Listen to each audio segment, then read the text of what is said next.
You already know what that says. During lockdown, texting got quite boring. We were all home and there wasn't much to talk about. I needed a change and thought back to the olden days when people actually had to wait to hear from each other. Actually had to be intentional about what they wanted to say to each other. So here we are. I have 4 beloved pen pals and I thought you might like to meet them.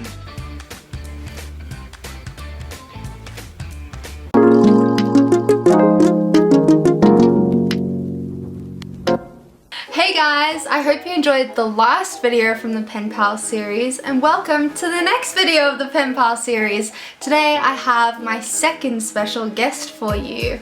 Well, hi, what's up? I'm Leslie. I am a foundation phase coach for a company called Playball. We do basic ball skills, gross motor and fine motor skills with them. Along with that, I am busy with doing my own set of artworks. Then I've got photography on the side.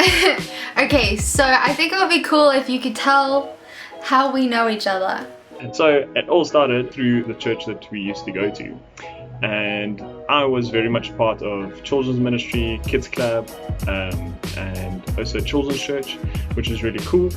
I got my mom involved with some of the youth. She was so passionate about the youth and wanted to impact their lives. And so I said, well, what a better place to start and do that than to do it at church. So she started out at Enquiries, and so that's where my mom met Sabrina.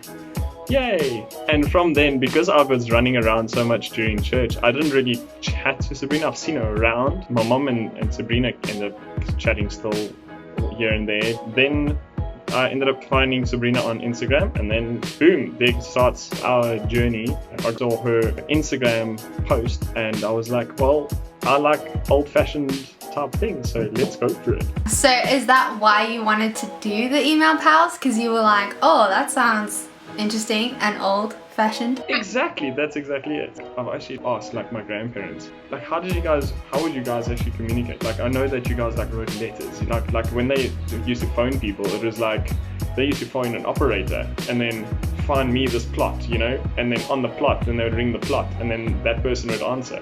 So it's all old school, and keeping it old school is pretty cool. Awesome. So what is your favorite thing about pen pals? The favorite thing about the pen pals is really it's learning something new about somebody else that you don't know necessarily personally yet, and it just brings everybody a bit closer, a bit more intimate. Yeah, you just go deeper in the conversations when you email. I agree. I mean, it's kind of the same as what I said with Emily. Like, I feel like you talk about so many things in the emails that you wouldn't necessarily talk about in texts. You really get in depth. It's pretty cool. For myself, I'm not a writer. Give me a pen, give me a paper, and I'll draw something. That's what I was good at. It was never a writing aspect. And now I've actually enjoyed it because now you're actually meeting people. So actually, a good question would be, if you were to try and explain to someone who doesn't know, how would you explain what email pals is? What I would say is it's learning something completely new about a complete stranger. It's really just starting to learn to trust another person. It brings you back to humanity as a core. If we can just communicate and just trust one another more and not be so self-focused but people-focused. You eventually learn and you're able to grow yourself. Yeah, I'm not gonna lie, when you responded to the email pals thing, I was so shook. I was like, okay. Yeah, well, the thing is, like, the question that you have to ask yourself is like, what are you willing to dare for to reach out to somebody? Like, it can be anyone. You're just taking it like your own personal risk for that person. Like, the worst thing that's gonna happen is nothing. Would you suggest doing the email pals to like someone who's like really young? I would definitely.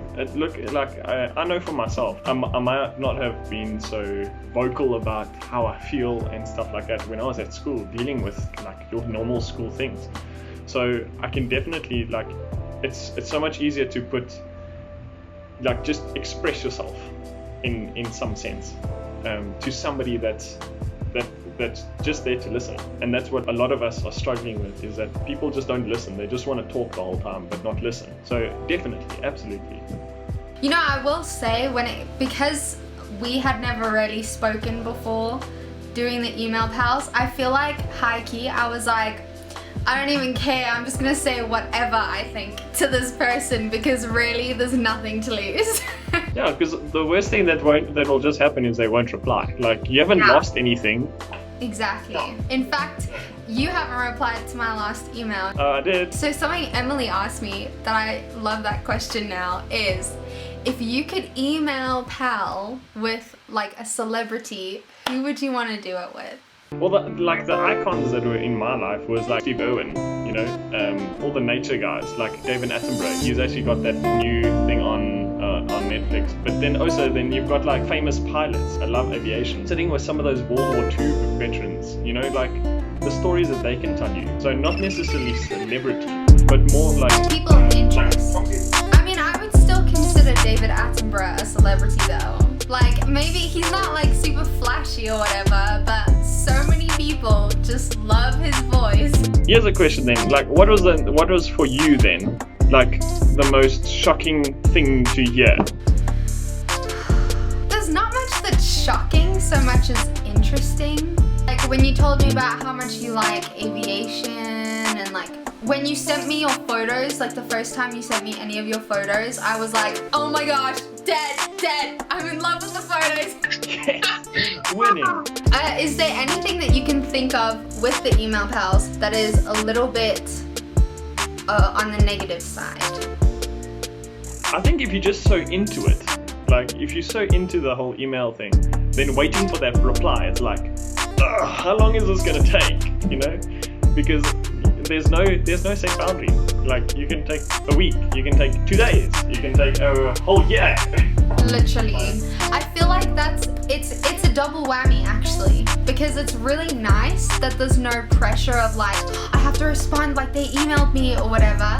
But then yeah, it does suck when you're waiting for the response because you're like, what is taking so long? I just want to hear what they have to say. You're the only pen pal that I've met up with, but all my other pen pals are overseas. So it's so different with the emails because I know if I met someone on Instagram, Tinder, any of those other like communication, social networking platforms, I would never meet up with them.